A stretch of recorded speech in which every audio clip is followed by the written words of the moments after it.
EVM के माध्यम से 2 बार सत्ता में आ गए।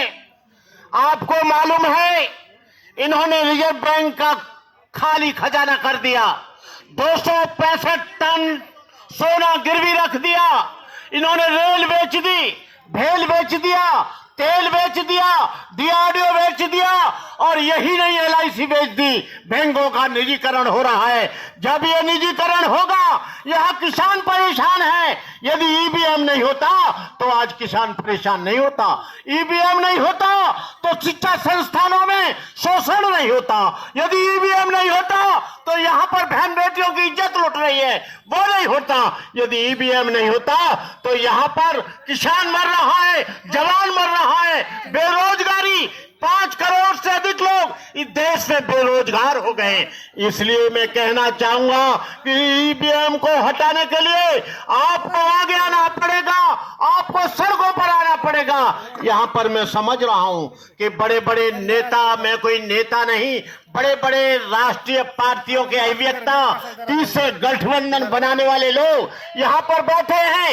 यदि ये लोग 100 लोग लाते तो आज यहां पर जो 150 करोड़ का देश है, कम से कम 50,000 लोग तो होने चाहिए थे।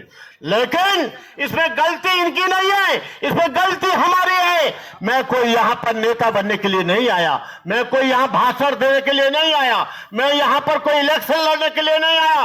लेकिन मैं इस बात का जरूर विरोध करूंगा, जो जापान ने ईवीएम बनाया, जापान में बंद हो गया, जर्मन ने बंद कर दिया, फ्रांस ने बंद कर दिया, तमाम देश के लोगों ने, अमेरिका ने बंद कर दिया, कनाडा ने बंद कर दिया। लेकिन ये बेईमान लोग इस ईवीएम के माध्यम से, यही ईवीएम हुआ आया तो उसकी वजह से हिंदू राष्ट्र की आवाज तेज हो गई। यदि ईवीएम आया तो यहां पर तमाम आवाजें, आज मखलूक लोग यहां पर आवाज उठा रहे हैं। आज यहां पर हिंदू राष्ट्र बनाने की बात हो रही है। ईवीएम के माध्यम से ईवीएम हटेगा तो ये लोग दिखाई नहीं देंगे, चूहे की तरह बिल में भिड़ जाएंगे। आज आरएसएस का मनोबल इतना बढ़ गया है कि वो लोगों के गली गली, मोहल्ले मोहल्ले में लोगों की कथा करा रहे हैं, लोगों को परेशान कर रहे हैं। आज मॉब लिंचिंग हो रही है, आप अत्याचार हो रहा है, जातिवाद बढ़ रहा है, बड़ व्यवस्था बढ़ रही है, गरीबी बढ़ रही है, भुखमरी बढ़ रही है, शोषण बढ़ रहा है। यहां पर तमाम छात्र अपनी हत्याएं कर रहे हैं। तो मैं आप लोगों से यह कहना चाहूंगा कि आप दमखम के साथ मिटा दो जमाने से कुनबा परस्ती, मिटा दो लुटेरों की शोषण की हस्ती, मिटा दो ये जातीयता वाली बस्ती, मिटा दो गरीबों की फाका परस्ती। मैं कहना चाहूंगा जो लोग ईवीएम का विरोध करते हैं, कल मैंने सुना, सोशल मीडिया पर देखा कि प्राचा जी को और हमारे वकील साहब को उन्होंने अरेस्ट कर लिया। हम लोगों ने कहा कल का कार्यक्रम कैसे होगा, लेकिन मैं प्राचा जी को और अपने वकील साहब को इस बात की बधाई देता हूं कि आप लोग मजबूत रहें। यदि इस देश को बचाना है, आपको एक झंडे के नीचे आना पड़ेगा, एक पार्टी के नीचे आना पड़ेगा। जो लोग खेमों में बटे हुए हैं, तमाम पार्टियां कुकर मुत्तों की तरह बन गई हैं। आप तो क्या, कोई भी आप लोग इस लड़ाई को जीत नहीं सकते। आपको एक झंडे के नीचे आना पड़ेगा, एक जगह आना पड़ेगा।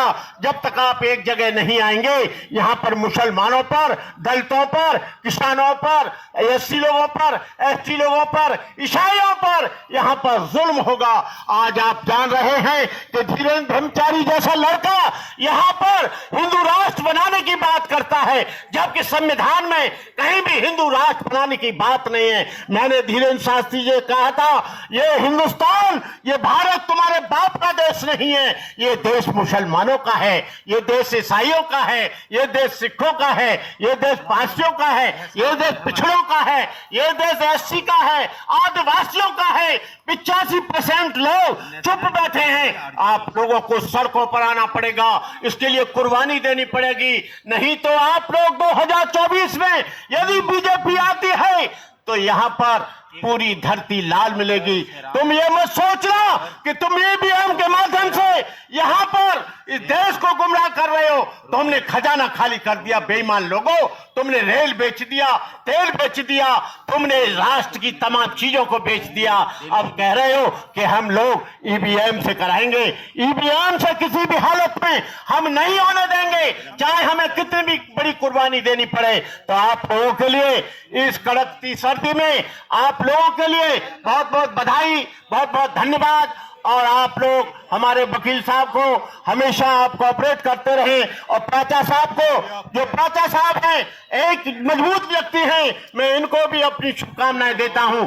मैं आपके साथ हूं इस लड़ाई में, तन से, मन से, धन से, लाठी से, गोली से, राइफल से, बंदूक से। आप चिंता मत करना, डरना मत। मैं चाहता हूं कि यहाँ की गवर्नमेंट मुझे जल्दी अरेस्ट करे तो इनको मालूम पड़ जाएगी कि भंते करुणाकर क्या है। मुझे बार बार धमकी दी जाती है, फोनों पर धमकी दी जाती है, तमाम इस देश के लोग मुझे धमकी देते हैं, लेकिन मैंने कह दिया है यदि तुम्हारी बंदूक से यदि गोली निकलेगी, यहां से भी पानी नहीं निकलेगा। यहां से भी हम बौद्ध धर्म किसी की हत्या करने की इजाजत नहीं देता, लेकिन हत्या करने वाले को हम जिंदा जाने की इजाजत कतई नहीं देंगे। इन्हीं